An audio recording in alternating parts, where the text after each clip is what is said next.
NAR, the Fallen Angel Religion, Part 1. So this has got about 3,000 words to it, and before I start reading the script to you, I just want to say it is right now 3:28. So right here, it is July 29, 2023, 3:29 p.m. I started about 6 a.m. this morning. Holy Spirit started talking to me, and I said, do you want me to finish up NPC 2, part 2, non-playing characters part 2? Do you want me to work on the rest of the Rise of the Harlot, on, the 23 verses that has the word spiritual in it? And I was told no to both, because I thought that's how I was going to spend my weekend. I wasn't planning on leaving the house. I was just going to get them all done, because there was an urgency to get information out there, real information, not this false crap that's sweeping over the people today. And so Holy Spirit knows that I need you on a different phone right now. And that's how it works with me and the Holy Spirit. And so he said, I need you to stay on the fallen angel religion. You haven't covered it. And I thought, I don't know what more I can cover it. I don't know what to do with it. It's the NAR movement, the New Apostolic Reformation that has just taken over the church for the last 50 years. It's got all these false prophets and teachers and pastors, and they're all with the eyes of Jesus. Let me take a little, they're perverting the verses. They're perverting scripture to make it fit their theatrics. It's a big three-ring circus. It's so apostate. It's so evil, and it's so perverted that it's hard for me to really talk much about it. And the Holy Spirit, that's all right. We're gonna go down a different road. Now, let's just see if you're as surprised as I was surprised where the Holy Spirit took me on this. So I'm gonna read to you how I started writing it out, what I thought I was writing, and I'm gonna show you the turn the Holy Spirit took me on. So that's why I'm saying it's part 1, because it's nearly 3,000 words. And if I go past 30 minutes, it just doesn't upload. And even at 30 minutes, it's going to take a 24-hour to upload. So that's why I'm showing you what time and day it is, so you can see how long it might take. And hopefully part 2 comes out, but I'm gonna record it all right now here today. Here's how my script started. With the NAR is a fallen religion. Young people today are so wrapped up in the most evil of all of the fallen angel tactics, and yet it is the most powerful of all of the church, so-called Christians, institutions. The dark ones, and when I call the dark ones, you guys know I'm talking about the dark angels, okay? Everything is a dark angel agenda. It's their world for a short amount of time. Now that time is coming up, but it's still their world right now. What is their biggest weapon? You guys, I say this every video, but it's, if you don't get over this trance and this hypnotic thing, their biggest weapon is music and lights. It's music and lights. The people are over intoxicated by these angels who are, by the way, experts, okay? The dark angels are experts at human conditioning, human psychology, human emotion, human everything, okay? They are your puppeteers. They can twist and pervert you in ways only their evil can conjure up. So by the time you're drunk, you go to these churches, these assemblies that Jesus is against, by the way. You go to these assemblies, read Isaiah 1 if you don't believe me, it's right there. You're so drunk by the time the hour of music is done, you will buy the BS being preached to you, because you can't hear the real word. You've been so perverted and twisted and conjorted. Is that a word? You just can't hear it. Besides that, they're usually jumping up and down and screaming as if they're full of the Holy Spirit. It's actually, what you're full of is a Kundalini spirit. Be very clear about what you're full of, because the Holy Spirit is very meek, mild, humble, and quiet. You're jumping around and raising your arms towards the ceiling as if you're worshiping. No. You're worshiping dark angel principalities above that business. If you don't want to get quiet and humble and meek and listen to the Holy Spirit, and instead you want to jump around in church at that loud rock music, and the lights and probably fog machines at this point, just be super clear. That's the Kundalini spirit. It is demonic, and you're walking into it and inviting it in, giving it acceptance. You're opening the door. You're opening your heart to a demonic takeover. The angels know that. They have been so successful on this. It's totally taken over every single Christian platform there is. You can't find a Christian platform that doesn't support, who are the most famous? Robin Bullock, Hank Kunneman, Kent Christmas, Julie Green, Amanda Grace. That's the only ones I know. I could only listen to it for a short time back in my beginning days. I could hear the lies of it. Here they are 3 years in, and Donald Trump's going to be in office every single year since 2020. And you guys don't oppose them. You don't stand up to them. And you don't stand up to the platforms that have them on weekly for 3.5 years. 3 years and 7 months they've been saying Trump's going to come into office tomorrow. All right. There's just no longer sound doctrine. We're in the days of Amos 8:11. All right, Amos 8:11. Write that down. Hit pause. Go read it. We're in a famine of sound doctrine. So what's going on here? What is benefiting everybody is the money and the fame and the spirit of idolatry. The spirit of idolatry has taken them hostage. Not one soul will talk on this madness. We are in the end days, and we have been for 2,000 years. For Peter tells us, 2 Peter 3:8, 1,000 years is as a day, and a day is as 1,000 years. Okay, we've been here since Peter was telling us about it. So again, I was asked by the Holy Spirit to do a video on this, and while I'm still waiting to return, as I told you, to NPC2 and the rest of the Harlots videos, the Holy Spirit, for some reason, and I let the Holy Spirit do my algorithm. I don't have, subscriptions and all that kind of stuff. I let the Holy Spirit put in front of me. And the Holy Spirit today, and I haven't seen this guy in like 6 months. I saw him like 6 months ago. 6 months ago, I saw this guy, humble, meek, man of prayer. I liked him. He was talking just for 10 minutes. His son filmed him talking about a dream that he had about the days of tribulation. And he was seeing it. Jesus was like, they were translated. He had been raptured, and Jesus was taking him around and showing him what the days of tribulation would be like. And so I listened to it. It was only 10 minutes long. I listened to it. Today, the Holy Spirit, the reason I'm telling you is that how the spirit of idolatry will take a humble, meek, mild man of prayer and absolutely pervert him. All right. Today, the Holy Spirit put in front of me that man again. I recognize him. He's recognizable. Put it in front of me, and now I see he's got 50,000 subscribers. 50,000. The first time I saw him, he only had a few thousand. Now he has 50,000. And the spirit of idolatry has taken him over. And now he's still talking about his dreams, but now he's on the NAR bandwagon. How God is giving him dreams about how overnight God is going to make all the single moms into a millionaire. He's literally saying that. God's going to make all single moms into a millionaire. If he went on. He's got 50,000 subscribers because they say crap like that. They talk about this wealth transfer that's going to happen overnight.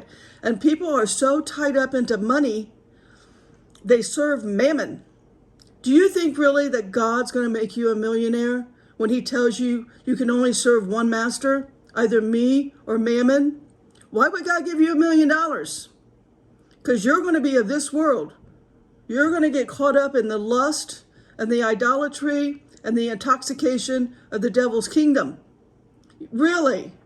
This guy is saying God's going to make all the single moms a millionaire. Come on. This has to stop. It has to stop. You serve one, mammon or God, period. So can I just counter this person? I don't even know what his name is, honestly. God's not going to make you a millionaire. You are going to be tried. You are going to go through affliction. Deal with that. You will be afflicted, and your eternal walk will be as an immortal with God. So what?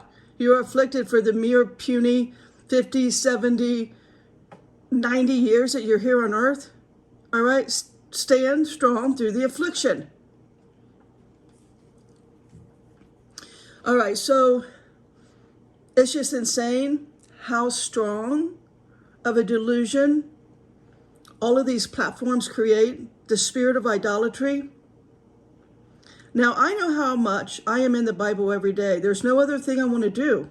I mean, there's no reason to do, for me, at least anything in the devil's kingdom. Why would I want to walk out my door and participate in the world? I don't. I don't need to make friends.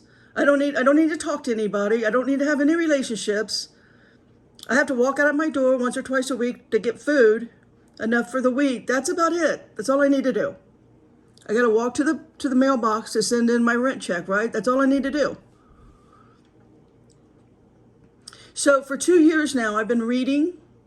I have companion books. You know, I have these companion books that every now and then I get in, not much, because I'm so busy in the Bible and I'm so busy with what the Holy Spirit wants me to do. Very little time. We're talking maybe an hour a month is given to maybe one of these books in here, one of these chapters in here. Very little time. I'm just too busy. I'm too busy with the King James Bible. I can't get enough of it. Now I'm realizing here what Paul is feeling, right? Paul, read Acts 17:16, how Paul's spirit was stirred while in Athens. The entire city was consumed in idolatry. I felt this morning the Holy Spirit's like, this is how Paul feels. The rage you have right now, the righteous anger you have right now, this is how Paul feels in Athens. I mean, I was transported to standing beside Paul, not transported, translated, kind of. I mean that in my mind's mind. But I could see Athens. I could see the idolatry, the big statues, the Dianas. I could see the Asherah poles and the Baal. I mean, I could see it. I could see the old gods, the Titans and the Olympians and Thor and whatever the gods are. Zeus, I don't know what they all are. I just felt it. I could feel the spirit of Paul. Acts 17, verse 16. Or in Colossians, right? Colossians 3:5. Mortify, therefore, your members which are upon the earth, fornication, uncleanness, inordinate affection, evil lust, and covetousness, all are idolatry. You're thinking idolatry is one thing. I just read to you 6 or 7 things. 6 or 7 things under the little umbrella of idolatry. It's very serious business, and you need to understand it. It is not something for just the time of Jacob's ladder, okay? It has not been since the time of trouble has always been here, guys. So let's get very clear. I know Jacob's ladder comes into, or the times of trouble come into the last 7 years. The times of trouble have always been among us. Is it going to amplify and get worse in the last 7 years? Yes. And believers and followers of Jesus won't be here for that. But are we in times of trouble since Christ died for us on the cross, resurrected, and went back to the Father in heaven? I'm going to go through the last 2,000 years. This is the turn of the Holy Spirit. The Holy Spirit has asked me, why don't you take time, and it took, 9 hours, 10 hours a day of study for me to read to you what's been going on for the last 2,000 years since Christ died. For the last 2,000 years, I'm going to read you the history. I want you, as I'm reading to you, I want you to notice the patterns. There's a 100-year cycle to all. There's a 100-year cycle. It repeats over and over and over. There is nothing new under the sun. And if you want to know what's ahead for you, you've got to know your entire history. And that doesn't mean since you were born. That means since Christ died. And I'm going to read to you the history since Christ died. That's where the Holy Spirit turned me. And I was like, oh my goodness, I don't even know how to begin. How in the world do I begin to read 2,000 years of history? With the Holy Spirit's help and direction, I'm going to take you there. 1st century AD, The apostles are teaching and are martyred. Right? John was never martyred. John was most beloved. He died a natural death after he left the cave in Patmos. He died naturally, but the rest of them were martyred. So 1st century AD, the Christian church is forming, trying to form. It never formed in Ephesus. That's America today. All right, let's go to 70 AD. The armies of Titus destroyed the temple and Jerusalem. Then in 78 AD, this is 78 years after the death of Christ. To be very clear, this is the change of the calendar. 70 AD is the origin of the Saka era in India. And it begins and is ruled by King Kanishaka. In 79 AD, so I'm not always going to say AD, just know I'm now beginning the calendar system of after death. Okay, that's what AD stands for, after death. Or CE, Common Era, right? 79 AD, Mount Vesuvius volcano erupts in Pompeii and in other towns in Italy. To give you an idea, I read a ton about this eruption, this volcano. I'm gonna pick out of the history I read of Pompeii and this volcano. They did not understand, they did not know the word volcano, they didn't understand what a volcano was, and all of a sudden, out of nowhere, to give you an idea of how much debris was coming down upon Pompeii and surrounding towns, it was the equivalent, I'm not kidding you, this is what I read, the equivalent of 250,000 elephants per second. Just take that in. Let me repeat that. The debris coming out of Mount Vesuvius in Pompeii and surrounding towns, the debris was the equivalent of 250,000 elephants per second coming down on them. Nothing new under the sun. It's going to happen somewhere. Let's jump ahead now to 220 AD. After the fall of the Han Dynasty, 3 kingdom periods begin in China, known as empires. 378 AD, the German tribes defeated the Roman army in the Battle of Adrianople. 570, now what I'm telling you, I'm going through wars, because there's going to be wars and rumors of wars, right? Jesus tells us in Matthew 24, Luke 21, Mark 13, right? Remember that? Okay. 570 AD. Prophet Muhammad, the founder of the Muslim religion, is born.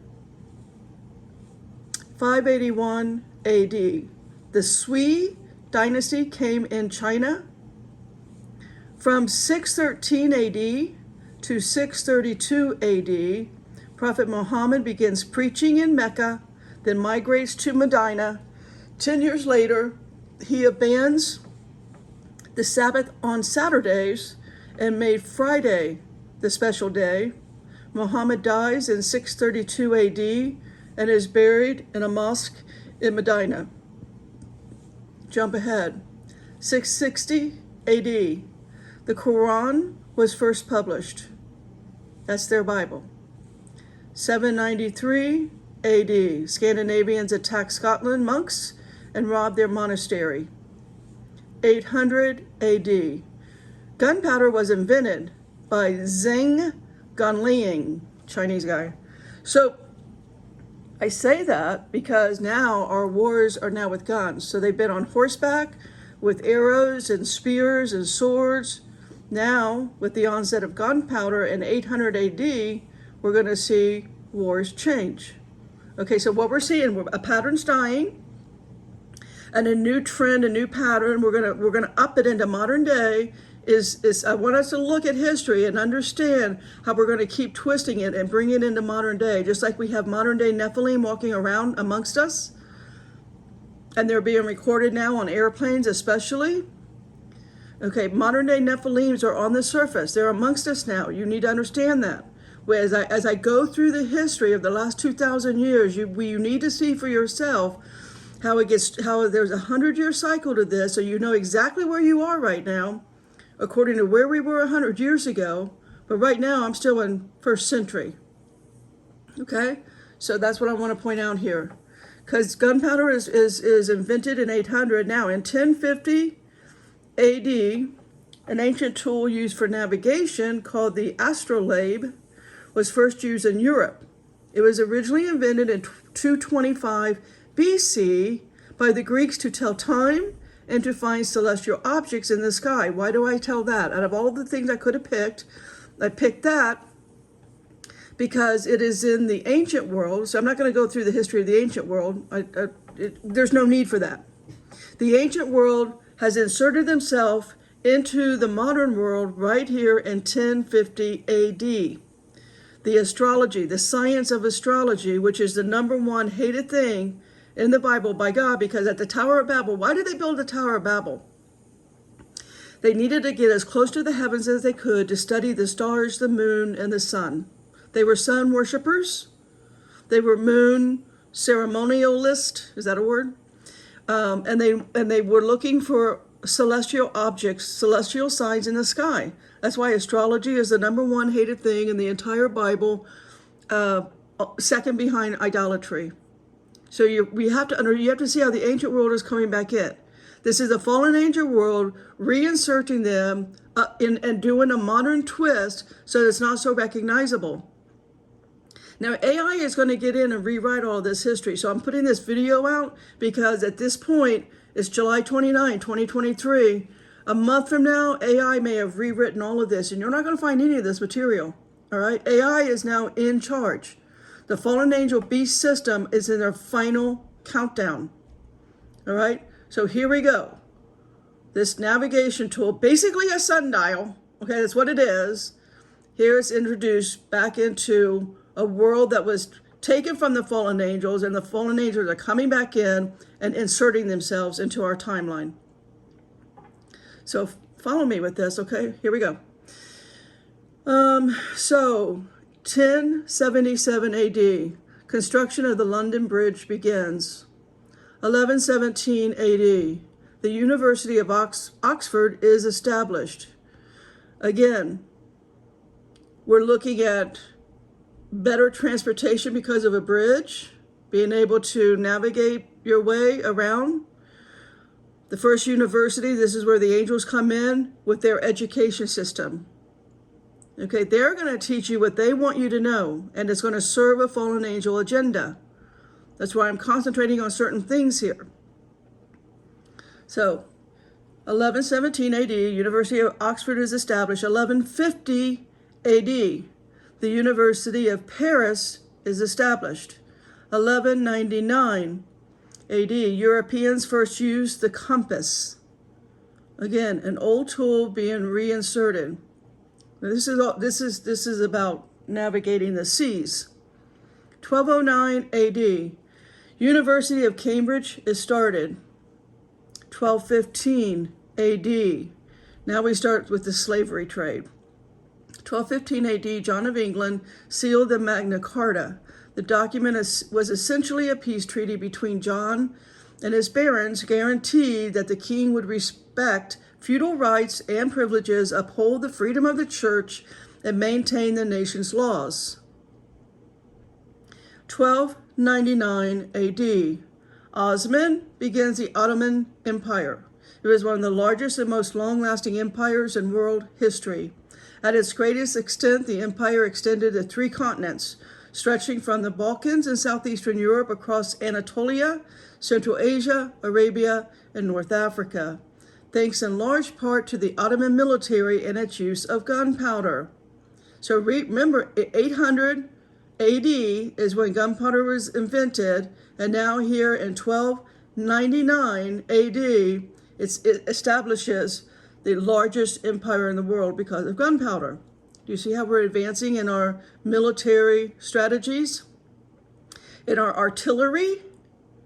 And do you see the gain, the benefit? How many more lives can be killed? This is straight out of Fallen Angel Bible. And it's been a long time. I think it's been like a year and a half since I talked about the Fallen Angel Bible. Maybe I'll bring that back into some videos, because as their strategy changes, I'll have to watch in their Bible to give you a heads up how their strategy is going to change. But right now, the strategy is AI. You're just not going to beat that. It's better than you, You're just not going to get it. But it's also transhuman. They're going to find a way to climb up the sheepfold. It's already climbed up the sheepfold, guys. It started, and I'll prove it to you by the time we get to around 1940. I'll show you that agenda. All right, let's skip ahead to 1347 AD. The Black Death kills 40% of the European population. That's an unknown figure. They don't really know what the European population is. They just estimated that almost half of the people died. 1389 AD is the Battle of Kosovo and Serbia. 1397 AD, the banksters begin. The Medici, which is a very royal family, the Medici Bank begins in Florence. So the banksters, the deep state banksters, started way back in Florence, Italy, by the Medici family in 1397. 1461 AD, King Louis XI of France started postal service. 1492 AD, you remember that date, right? Christopher Columbus discovers the route to the Caribbean islands and America. 1498 AD, Vasco da Gama arrived in India, having discovered the sea route from Portugal to India, the first European to have done so. The sea routes, I picked these, come into play because you're going to find as we start building canals, and it allows for shorter routes of sea travel along with global trading. The angels are setting up what benefits, what their agenda is. They're giving the technology, little by little, you'll see them sprinkling out technology. First, how to build a bridge, establishing compasses, navigation tools so that they can discover lands. I'm just pointing out the angels, I guess I would say society, the way they built and how it serves them. That's what I want you, as I'm telling you this, that's the lens that you're listening to this from. All right, you're listening about what are the angels establishing and why and what's going to, and how is it, how's this going, what's the next rollout? How's this going to, break apart, fall down, right? So just know, as I'm telling you year and the people or the whatever, I'm giving you a rollout of how this benefits and works for the fallen angels. Because here we go. So we've got 1498, we're discovering India from Portugal. Now we have the next form of idolatry setting in place. In 1503 AD, the creation of Lisa Gherardini, wife of a Florentine silk merchant. That man asked Leonardo da Vinci to paint his wife, which became known as the Mona Lisa. He took his time, completing it just under 4 years. Art is a form of idolatry. I'm just going to introduce to you all the forms of idolatry. The angels want to be worshipped, and idolatry is how they are worshipped in the modern world. In the ancient world, they were just walking around. They were little g gods. They were gigantic, probably 40, 50 feet tall, and they were known as little g gods, and they were worshipped. Now they got to find a new form. They can't do that right now. It's going to come back. It will return. I'm just showing you the idolatry of the last 2,000 years and how it benefits the angels. The angels always need to be worshipped, and they need quicker forms of it. They need global travel. Those angels are set up all over all of the continents for specific reasons, and they want that global travel. That's what they're pushing us towards. So you can move around the world with no problem and worship different angels. They have little g Greek god names. That's not for this video. Let me continue on. 1506 AD. Christopher Columbus dies in Spain. 1632 AD. The city of Boston is founded by the Puritans who arrived in 1630 to pursue religious freedom and is considered to be the birthplace of the American Revolution. 1636 AD. Harvard University, established in Cambridge, Massachusetts. Jumping ahead to 1652. Dutch East India Company founded Cape Town in South Africa.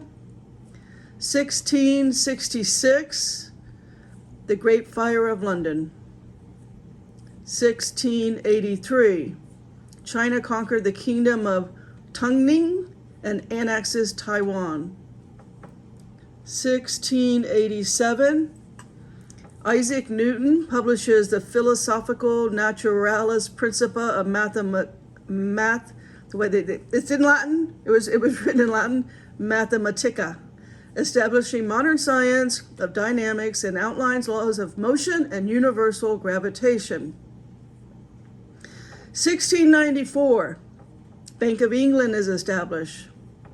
So money is part of their thing, right? Babylonian system of monies. That's why I'm pointing that out. 1697. I'm going to say this one, and then I'm going to stop and start part 2. 1697. Sports is now in the New World with the first known cricket match in Sussex. So here is the genesis of another form of idolatry in the AD timeline. Sports. Sports is their biggest. They love the Olympian Games. These little G gods love the Olympian Games. And now they're bringing back basically what will become here shortly the Olympian Games once again. It is their biggest form of idolatry. All right, so I'm going to stop part 1 now and begin part 2. And all God's people said, spread the word.